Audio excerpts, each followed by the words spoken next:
Hi guys, this is Shy Swede, and in this video I'm going to talk a little about if Raid Shadow Legends is worth to play as completely free to play. So is Raid worth playing if you are not going to put any money in it at all? And to me it's a definite yes. I have now played the game for about 12 months and I am still playing it on a daily basis. I still think it's a lot of fun to play the game, and I am slowly making progress, but the key to making progress in Raid without spending money is having patience. It's not going to go super fast and you're not going to be able to keep up with all the big whales and the spenders out there, but you can make a lot of progress in this game without spending money. As I said, I haven't spent any money on the game, and I have now been able to finish the missions. I have reached the end of all the dungeons, and I usually end up in gold 4 tier in the arena, and I have also reached Nightmare Clan Boss, which I usually finish with 2 keys nowadays. But as I said, it's been taking me about 12 months to get to the point where I am at. So patience is really needed if you're going to make it anywhere without spending money. But it is possible, and you're having a lot of fun during the trip to get where I am at right now. In these 12 months I have actually been able to get a pretty nice hero collection. I'm gonna show you guys here my heroes that I've been able to collect. As you can see, I have a bunch of legendaries. I have been a little bit lucky and gotten some of the better ones. I have Rotos, I have Valkyrie, I have Xavia, which I still need to level up.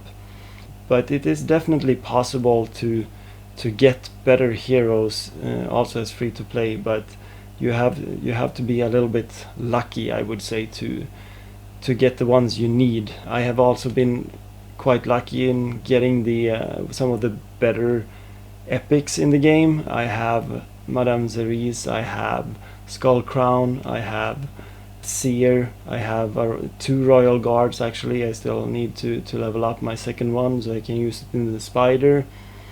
But you can definitely get a lot of heroes that are good without spending any money. One thing I really like about the game is that you will practically never run out of things to do. There's always another hero to level up. There's always gear that needs to be grinded. There's always artifacts that needs to be grinded. And you, as a free-to-play, you will never have enough energy to actually be able to be doing the grinding all the time. So it takes a little bit time, but I feel in a way that as a free-to-play it's more rewarding to get a hero to finally to level 60 after all the effort you put down to get one hero to level 60. So I feel like that might be an advantage over paying to actually get your heroes to level 60 that fast. Because as free-to-play it's going to take a longer, but it's also a bit more rewarding. I feel like when you finally get there, you get to find out what the heroes can do when they're level 60, when they're fully ascended, and it's a really nice feeling knowing that you finally got there with the hero you have targeted, and you are always going to have a next hero that you need to get to level 60.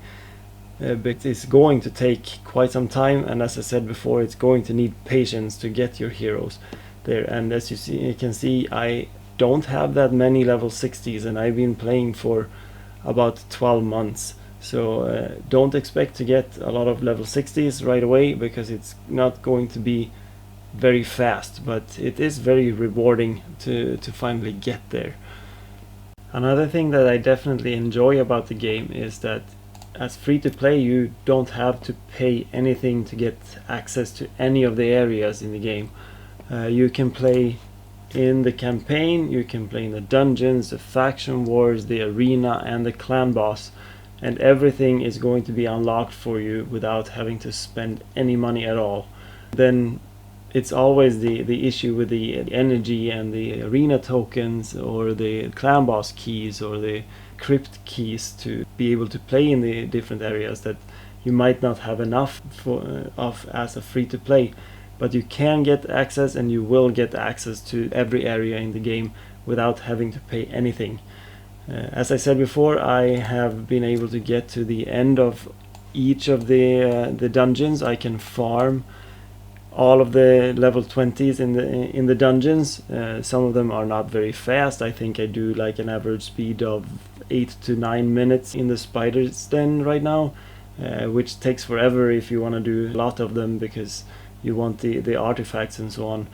The Minotaur and the Dragon's Lair I think I do in a couple of minutes. Fire Knights maybe 4 minutes, 5 minutes, and Ice Golems Peak around 5-6 minutes as well.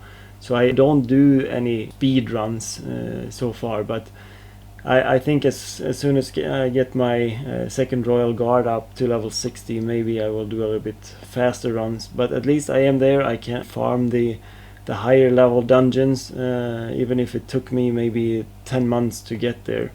And the keeps, there are only 15 levels there, so those were a little bit easier, and I got there without any bigger struggles, to be honest. In the campaign, I have finished and 3-starred the Brutal campaign without any bigger problems. I am right now working on Nightmare. I have quite a few of them 3-starred already, but I am a little bit stuck now. I cannot get the final boss here, or maybe it was, oh yeah, it's stage 4. I haven't been able to get 3 stars on stage 4 yet there. And I also have a couple of levels left here to 3-star. But I recently got a Valkyrie, so I kind of hope that now when I got her to level 60, she's gonna help me to 3-star the campaign on Nightmare as well, so I can get this nice shard here to be able to summon maybe another legendary if I'm lucky.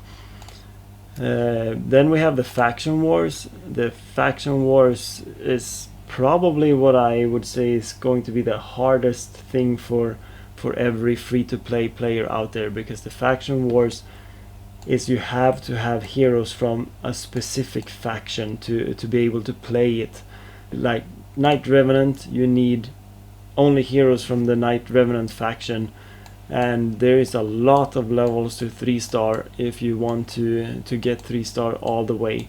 I am quite a bit on the way with Night Revenant, thanks to me having both Sinesha and Skullcrown. They have helped me out a lot. I have a couple of more epics there that I need to level up to maybe progress a little bit further, but I don't know if I'm going to do that right now, because there's other heroes I want to level up before. But I definitely think that as a free-to-play, this is going to be the hardest area of all of them to actually finish, to get to the end game of Faction Wars is going to take a lot of time for any free-to-play player. Then we have the arena. I haven't been in the lower grades of the arena for a long time, but I heard for a while that it was really hard to progress for new players. They should have fixed that problem now, and I usually end up in gold 4. Last time I ended up in gold 3, but now I'm working my way up to gold 4 again, because it's a little bit better reward, but it's definitely possible to get to game as free to play as well. Do not expect to get to platinum tier though, because there's only 300 spots in platinum tier in the world, and you need to spend money to get there. So don't expect to be at the very top of the arena, which is also the only PvP place in the game so far. Tag team arena, right now I am in silver 1. I haven't really bothered about tag team arena as much as maybe I should have, considering now you can get a free epic, free legendary, I mean, from getting the gold bars in there. But it takes quite a bit of time playing the tag team arena, since it's 3 battles every time and you have 10 tokens. So I haven't really had that time lately to get into Tag Team Arena as much as I should have, but I am hoping that I can start doing that a little bit more soon. And then we have the clan boss. I think that clan boss is something every new player should try to focus on, because making progress in clan boss is really important for your progress in the game as well. I have managed to get to Nightmare. I am the only one in my clan right now that does Nightmare, so I don't really think we're gonna get to Ultra Nightmare in the near future unless I change clans. But even in Nightmare you can get really good rewards. I have been getting some Sacred Shards, I've been getting some Void Shards, I've been getting a lot of Ancient Shards from the Nightmare clan boss. And right now I usually do the Nightmare clan boss with 2 keys. So I can also go back and do Brutal, which I do in 1 key right now, and if I feel like it I can also do Hard and help the other ones in the clan to maybe finish off the clan boss, so we can get double rewards. But yeah, in overall it's a game that you can play free to play and casually. You do not have to play every day, every single minute of the day to do progress, because that's another thing that's very good about the free to play in this game, that you don't lose progress if you don't log on. Like the daily quests, I've played games in the past where if you don't do them one day you will lose your progress for the weekly quest and so on. That doesn't happen in this game. Even if I wouldn't log on for a couple of days, I would still have 1 out of 6 completed here. And so you don't need to log on every day to play, and that is quite important to me, to be able to have a game where you don't need to feel the pressure to log on and play for hours every day to feel like you're getting somewhere, because you can still get somewhere in this game. But the key to it all, as I said before, is patience. And that's it. That's what I wanted to say about this game right now. And if you feel like this has been helpful, please give me a like, give me a subscribe.